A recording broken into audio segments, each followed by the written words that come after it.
भोलेनाथ की जय हो।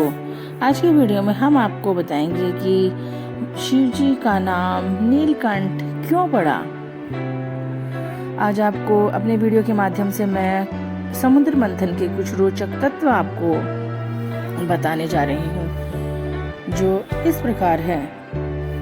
एक बार की बात है, देवता और दानव ने समुद्र मंथन करने की योजना बनाई और उन्होंने कहा कि जो भी कुछ प्राप्त होगा हम उसको आपस में साझा कर लेंगे। उन्होंने मंदराचल पर्वत के चारों तरफ नागराज वासुकी की रस्सी बनाकर समुद्र मंथन प्रारंभ किया।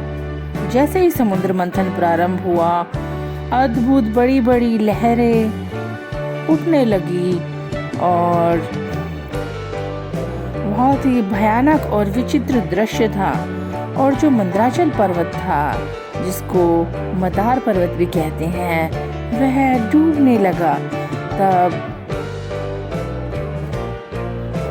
जो भगवान विष्णु है, उन्होंने अपनी पीठ पर जो मंदराचल पर्वत है उसको सहारा दिया। उन्होंने एक कछुए का रूप धारण किया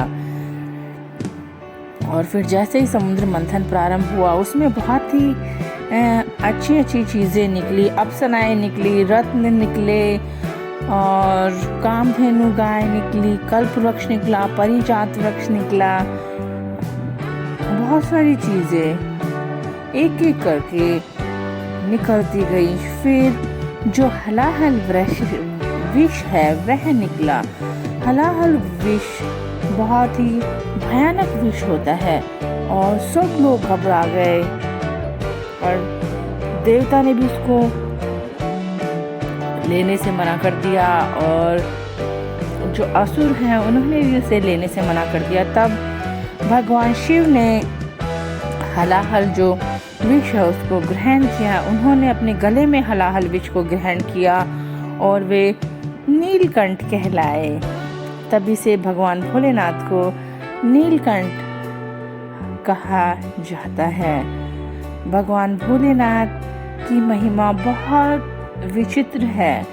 अगर भोलेनाथ इस विष को ग्रहण नहीं करते तो बहुत ही भयानक है यह विष। इससे बहुत ही कहते हैं घातक स्थिति हो जाती। इस विष को ऐसे भी नहीं छोड़ा जाता, इसको किसी न किसी को तो ग्रहण करना बहुत ही ज़रूरी था।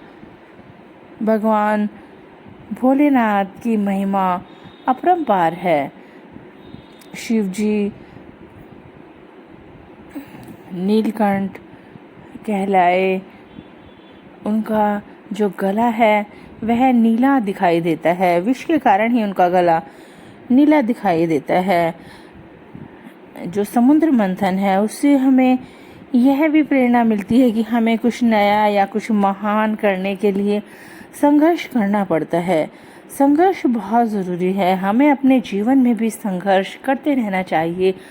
अगर हम संघर्ष करते रहेंगे तो हम अवश्य अपनी मंजिल को प्राप्त करेंगे। संघर्ष जीवन में बहुत ज़रूरी है और हमें भगवान भोलेनाथ की तरह ही बनना चाहिए। हमें जो संसार में कड़वी बातें होती हैं, कड़वे जो विष होते हैं, उनकी परवाह कभी नहीं करनी चाहिए। हमें अपने अच्छे कर्म करने चाहिए और हमें आगे की ओर अग्रसर होना चाहिए। इस दुनिया में आए हैं तो हमें कुछ अच्छा ही कर जाना चाहिए। Thanks for watching. इसी तरह के वीडियो के लिए मेरे चैनल को लाइक, शेयर और सब्सक्राइब करें।